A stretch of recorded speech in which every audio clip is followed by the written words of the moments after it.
We are Two Guys Playing Zelda, and you can follow us on Twitter at Two Guys Play Zelda or email us at twoguysPlayingZelda@gmail.com. Welcome to the second part of our Skyview Temple walkthrough. We've just got done beating the mini-boss and acquiring the beetle, one of our favorite items from any Zelda game just about. And here, check out this shot come up right here, though. This is a beauty right here. Oh! Bank using shots. the backboard, using the backboard. And that's where the beetle just comes in so handy. You saw us use it to grab that heart. And I meant to do that. Yep, and then also, he called bank shot, I heard it, I promise. And then also to hit these switches that are normally out of reach. And it just opens the door for all kinds of new puzzles. And then when you get this beetle, there's a bunch of goodies we can go around getting in this room right here, which is kind of what I'll do here for a little while. Yeah, like if you look around at these little, I guess, vents or crawl spaces, you obviously can't physically get up. Well, they're not vents, so they don't have air conditioning in the temple. You don't know that. I haven't seen Link sweating yet. That's true. That's true. Well, actually, we had to hit that one right there to open the door. Yes, yes. And that's why it's good to go ahead and shoot that beetle through as many of these openings as you can. Not only do you get some goodies and some like rupees, hearts, whatever, you do also, there are a couple switches you do have to, or at least that switch you have to hit. And as in any Zelda game, you want to get as many rupees as you can early, really, because you never know what you're going to buy throughout the game. So that's a nice, was it 20 red rupee, It's pretty cool because you get it once when the beetle comes back to you. And one of the things I love about this game is the art style. I just really love the art style. And like just like the rupee right there. Yep. Like the color really seems full. Yep. In that rupee right there, and just kind of I don't know. And just like the little details on like your wooden shield there on your back. I mean things like that. It is a very well designed, well animated. And I know like Twilight Princess was made for the GameCube first, so sometimes that's kind of why the graphics I guess slack a little bit. But this one, I think they really nailed it. I agree. And this is one of the later Wii games too. Yeah, So they had plenty of time to They released this a year before the Wii U came out. Yeah, so they had plenty of time to you know, work out any kinks in the system and figure out the best way to get the best art styles that worked for it, things like that. Well, see, Twilight Princess came out in 2006, and this one came out in 2011. So 5 years. And as you can see, your beetle starts blinking after a little while. He has limited range. I believe what is it, like 15 seconds? I'm not sure. Maybe? I'm not sure what it is. It's not a whole lot. What we're doing right here is we're getting that heart piece that's down there. You gotta hit that little switch to get that heart piece. Yep. And I the first time, or during my playthrough, I didn't realize there was an opening in that temple. No. I think I had to cheat on that. Not gonna lie. not this time, because I actually did a walkthrough. But I think my first time I saw that heart right there. I didn't think I didn't have a clue either. So you weren't the only one on that one. Now we're going to speed it up a little bit just because the beetle can take a little while, and we're basically just searching now through these little cross I think spaces. I finally give up here pretty soon. Oh. Or hit an iron box. Yeah, and you don't have to go searching for all this stuff. No, we hit that you don't. switch already that we saw earlier, but it never hurts to look for rupees. You basically just want to get the heart piece and hit that switch and go in this door. Yeah. And now it seems like we're back in the dark, dank area of the dungeon again. But a different room though. We've not been in this room yet. Yeah, I really like the change of pace that they do have. And here's my question: like, okay, Skyward Sword is the first game in the Zelda series. Is this like the Forest Temple in Ocarina of Time? Because you can see the vines obviously opening up, and then you got the Skyview room, which has got the big opening. Plus, you're in the Forest Temple. Duh. but in the Forest Temple from Ocarina, you get the rooms with the big old openings and stuff. Yep. And so, like, you got that factor there, and then you got the kind of vines and stuff. I mean, it could if it gets run down a little bit, I mean, it's not a bad thought. It's always possible. It's not a bad thought. And I like how... I'm just going to tell myself that. I mean, heck, it's up there with, like, hey, what if Skyloft is the city in the sky from Yes. Oh, yes. I mean, because this is the first game in the Zelda timeline. Makes you wonder. And that's one of the other reasons I like this game. It's the very first one. So, I mean, this is kind of like, you know, well, who knows if there'll be a game before this one, but this is kind of like where it all started. Yep. Oh, and I didn't know how to kill this guy. I thought my beetle could reach him. I thought the same thing. But obviously it can't. I tried to cut his web with the beetle as well. But yeah, he's just a little bit too high. What you gotta do is you just gotta kind of go towards him, and then he'll fall down, and then that's when you kill him. And then you get an awesome heart container right here. Not heart container, heart. It's not heart piece. What is it called? A heart. It's a heart, I guess. Refill? Heart. Let's just call it heart. You try for this spider, don't you? I wasn't giving up, man. I kept on thinking I can make it all the way up there. Oh, now a person who hates spiders. Oh, it does drop him. Yeah, it does. You gotta kind of go towards him, and he'll just drop down and just then do a sweet fatal blow right here. Nice. With the backflip afterwards. Yep. Oh, that's awesome.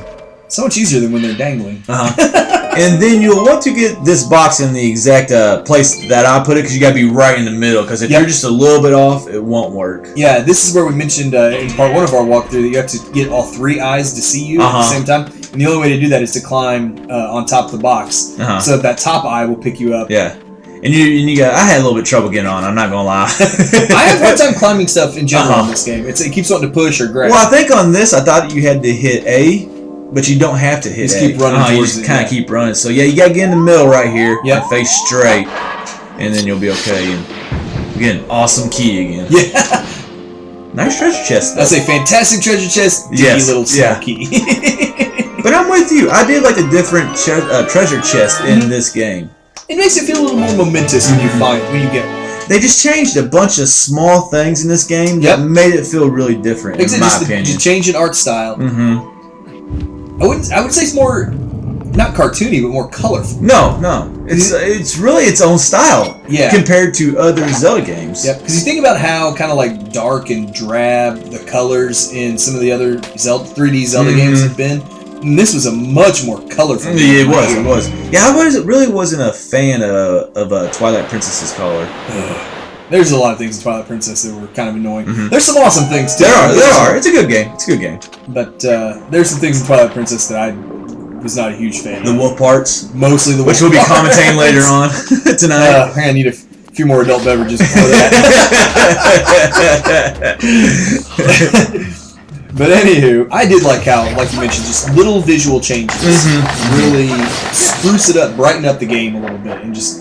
And I really think this might be the worst temple in this game, as far as like being bland, which they always are, but the colors really don't pop. I guess you could say. Part of it's being in this dungeon. Part of it's being in these darker areas. Here, yes.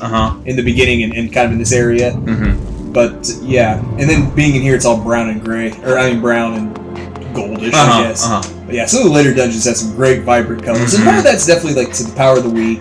Yes, true. You can laugh at that, the power of the Wii compared to the other systems. But compared to GameCube. Oh, definitely. I never played Twilight Princess on the GameCube. I did, and I can say it looks better on the Wii. Yeah. Oh, well, definitely. It looks better even on the Wii U. Yeah. Yes. And when you're flying that beetle, I think if you hit B like that, you can just stop it and it'll come back to you. I'm pretty sure it's B. Yes, you don't have to wait for the timer to run out. And another thing I didn't know right here when I first played this game, you can hit A right there and make yourself go across that area faster, which I did not know. I didn't know that either. Played that. That'd been. There you go. I know it now. Thank you. Yeah, if you hit A, it won't sprint exactly, but you'll walk faster across them. I think this is the third time in this dungeon we've already had a door locked behind us. Oh man, I suffer on these. It's a little three-headed Hydra, as you call it. And you gotta hit them all at the same time. Yep. And a neat little thing to look out for, his eyes turn red right when he's right about to attack. I didn't notice that.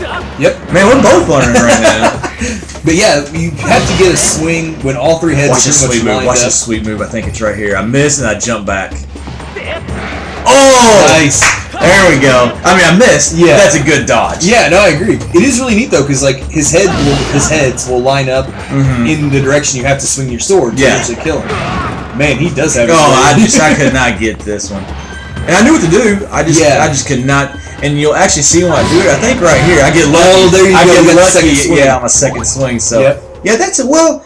It never lined up like all the way diagonal or all the way vertical. It was kind of like they were up and down and stuff. So. It's another instance where you really have to be patient with it and just keep jumping away. So from I did struggle a little bit, but getting the two swings in there was pretty good. Got lucky, really. Yeah, it's like the third mini boss of this dungeon. I really wouldn't call that a mini boss. Yeah, I would call that a boss that I had a little bit more trouble on. Yeah, more advanced. It seemed like a mini boss because I did so bad on it. That's true. Theoretically, you could beat him with one swing. It's not a mini boss if you don't get an item afterwards, or I guess at least a treasure chest. Yeah, I feel like here we do kind of enter like a third area of this dungeon where it's a big, wide open.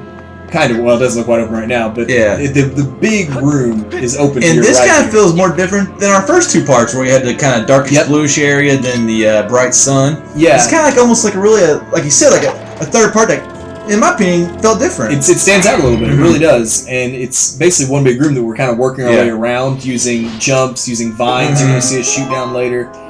I thought it was the variety in the dungeon was really stood out. And if you see that big gold, well, you don't see it now, but and you can I forgot what it's called right here. Jostle, right Joust? here. No, you can like kind of move and like go like this and shake him off. I think it's called. I think it's called Jostle. I think it's called Jostle. I didn't know you could even drop down. I can't even say it. Forget it. Huh. I'm learning stuff. Jostle. I'm gonna give up on that word. And as you saw that door right there is the boss door that'll lead to the boss fight, and we'll be we're working our way right now to get to the boss key, and you'll see that in part 3 of our Skyview Temple walkthrough coming up next.